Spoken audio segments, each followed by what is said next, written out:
Ingin memperjuangkan haknya, seorang warga Prabu Muli menutup jalan akses ke sebuah masjid dan pemukiman di Jalan Basuki Rahmat RT 4 RW 1, Kelurahan Sukarajo, Prabu Muli Selatan. Tindakan tersebut dilakukan akibat tidak menemukan titik temu. Menurut pengakuan ahli waris tanah, yang menjadi haknya sudah ditukar guling dengan sebidang sawah yang ada di Jawa Timur. Namun setelah dilakukan pengecekan, sebidang sawah tersebut terkena pembangunan jalan tol, akan tetapi sampai sekarang dirinya tidak menerima uang pengganti. Mereka ditipu, ia pun memblokade jalan yang diklaim tanah milik orang tuanya sendiri. Hak ahli waris juga mengatakan orang tuanya memiliki lahan seluas 275 meter persegi yang sudah dibangun masjid dan jalan.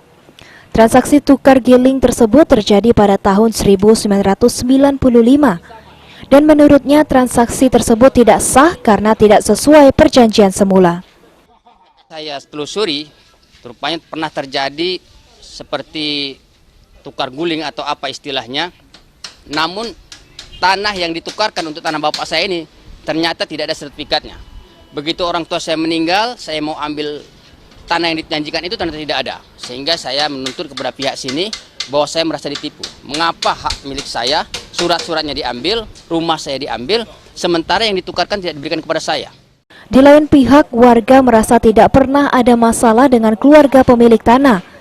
Sebagai saksi, ia menilai bahwa transaksi tersebut merupakan jual beli tanah yang sah.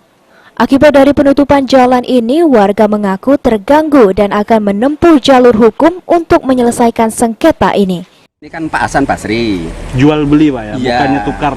Bukan, jual beli dan suratnya itu ada Pak. Nah, kemarin saya sudah membaca suratnya, kebenaran saya pegang waktu itu, ada. Nah kemudian sekarang diserahkan oleh pengurus, ada semuanya. Tahun berapa itu Pak jual belinya? Beni Firdaus, Pol TV.